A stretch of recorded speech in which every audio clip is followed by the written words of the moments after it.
Kenalin, gue Olivia. Umur gue 24 tahun. Gue mau berbagi cerita nih tentang pengalaman hidup yang paling menampar sih buat gue.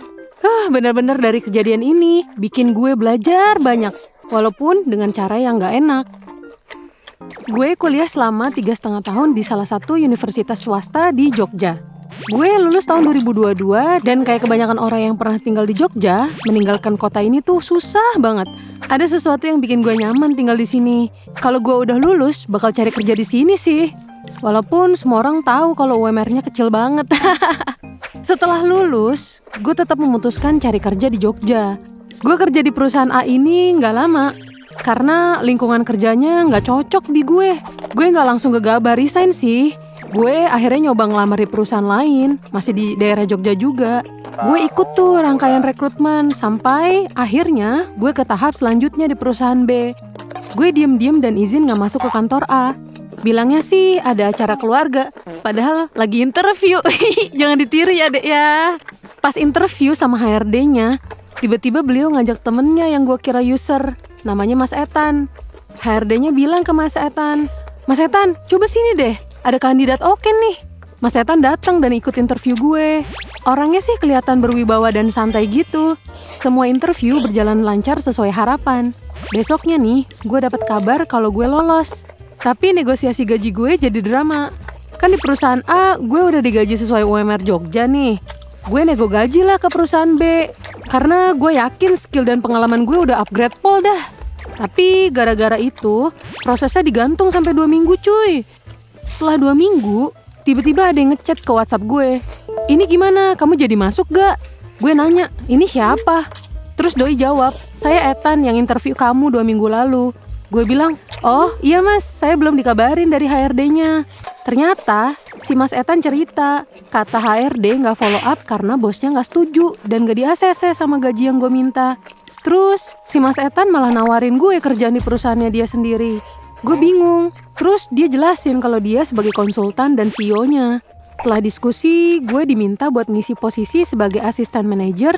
Akhirnya gue setuju dengan tawarannya itu. Gue mulai kerja di perusahaan Mas Etan. Gue mulai kenal Mas Etan lebih dalam. Dia itu tipikal mas-mas gaul. Tampang dia umur 30-an, pengusaha sukses yang terkenal di ranahnya. Wah, pokoknya looks-nya orang pinter dan berwibawa gitu deh. Kayak tipe idaman gue banget dah pokoknya. Di kantor ini, karyawannya itu nggak terlalu banyak. Ada juga Mas Joko, selaku partnernya Mas Etan. Selama masa probation, gue berusaha kerja sebaik mungkin. Dan akhirnya gue lolos. Karena Mas Etan dan Mas Joko suka sama cara kerja gue. Nah, dari situ gue lebih banyak komunikasi sama Mas Joko ketimbang sama Mas Etan. Karena dia udah nggak ngurus teknis-teknisnya gitu. Singkat cerita, pas hari Minggu, si Mas Joko tuh ngechat gue, "Kamu diundang Mas Etan gak ke nikahannya?" Ekspresi gue, ya kaget pol lah. Ternyata selama ini Mas Etan single dan baru mau nikah. Tahu gitu gue gebet lu. Ya karena gue gak diundang, ya gue jawab ke Mas Joko, "Enggak mas, saya gak diundang." Hari-hari berikutnya gue kerja seperti biasa. Karena Mas Joko ini menurut gue banyak gak sejalannya sama gue cara kerjanya. Jadi gue suka komunikasiin ke Mas Etan. Dan akhirnya Mas Etan yang awalnya gak ngurusin teknis, dia jadi turun tangan langsung ke proyek ini. Dari situ gue lebih suka komunikasi sama Mas Etan. Karena dia selalu apresiasi hasil kerja gue. Sampai suatu saat kita ada proyek besar banget dan gue dipercaya buat join ke proyek tersebut. Tapi sayangnya gue ini emang gak bagus di kesehatan gue. Gue suka tiba-tiba vertigo yang sampai gak bisa jalan seminggu gitu. Atau bisa sakit lainnya sampai berhari-hari. Di sisi lain, Mas Etan cukup concern nih sama kesehatan gue. Sampai-sampai gue ditawarin berobat tradisional gitu.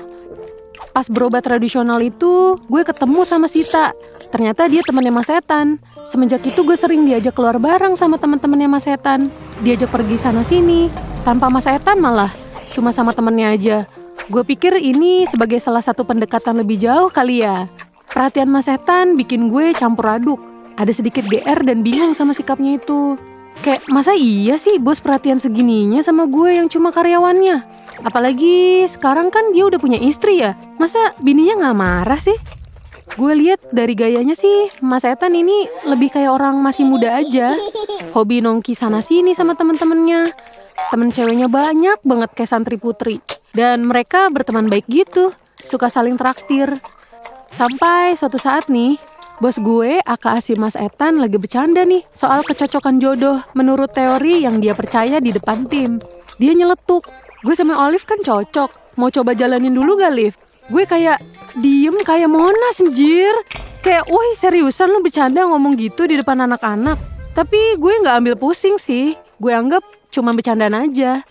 Nah, abis bercanda gitu, kita kan lagi meeting. Selang berapa menit, si Ethan nih nyuruh anak-anak keluar dan minta ngobrol sama gue doang. Gue panik dong, gue mikir apa kinerja gue turun ya? Apa gue bakal dipecat? Duh, gue mikirnya udah enggak deh soal karir gue di sini. Tapi ternyata dari semua tebakan itu gak ada yang bener, Jir. Mas Ethan duduk di samping gue. Lihat mata Ojan. Mata gue maksudnya. Mas Ethan ngungkapin perasaannya kalau selama ini dia suka sama gue. Gue bener-bener terheran-heran dalam hati. Lah kan lu udah punya bini cuy. Gue di situ cuma bisa diem aja. Akhirnya kita keluar ruang meeting. Di depan laptop gue bengong terus. Kepikiran sama omongan dia tadi. Gue jadi bingung harus nyikapinnya gimana. Gue langsung evaluasi diri. Apa sikap gue ini berlebihan selama ini ke dia? Tapi menurut gue gak pernah tuh ngelewatin batas atau bersikap gak profesional ke dia. Bodoh bin stupidnya, gue ngikutin omongan setan yang bilang coba jalanin aja dulu. Goblok emang. Tapi selama ini gue juga udah terlanjur baper ke dia. Effortnya dia ke gue tuh bener-bener no kaleng-kaleng cuy. Mas Ethan selalu ngajak gue makan siang bareng, dinner bareng, selalu beliin gue skincare sama makeup terbaru, beliin baju-baju buat jalan-jalan sama dia, sering ngajak gue jalan-jalan keluar kota. Bener-bener di-treat like a princess dah gue. Sebelum semuanya semakin jauh, gue juga menyadari kalau ini tuh udah terlalu jauh dan gak bener. Gue sampein lah ke Mas Ethan. Mas, kita gak bisa kalau gini terus. Aku mau mundur aja. Ini gak bener. One day pasti ada yang dipojokin.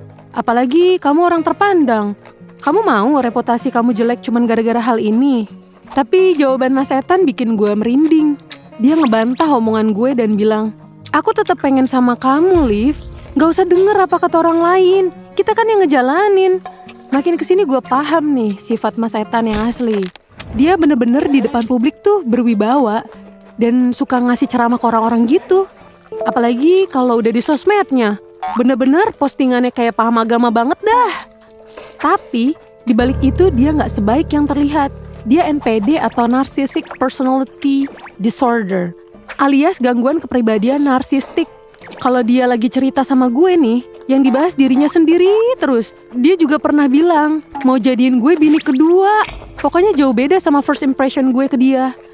Sengitnya desas-desus kasus gue nih yang deket sama Mas Ethan, semua anak kantor tuh tahu. Sampai suatu hari yang gue duga akan terjadi. Istrinya ngechat gue. Istrinya bilang suruh jauhin suaminya. Dan kampretnya lagi, si Mas Ethan lepas tangan. Gue bilang lah ke Mas Ethan soal kejadian itu. Dia malah balas panjang lebar dan mau mengakhiri hubungan ini.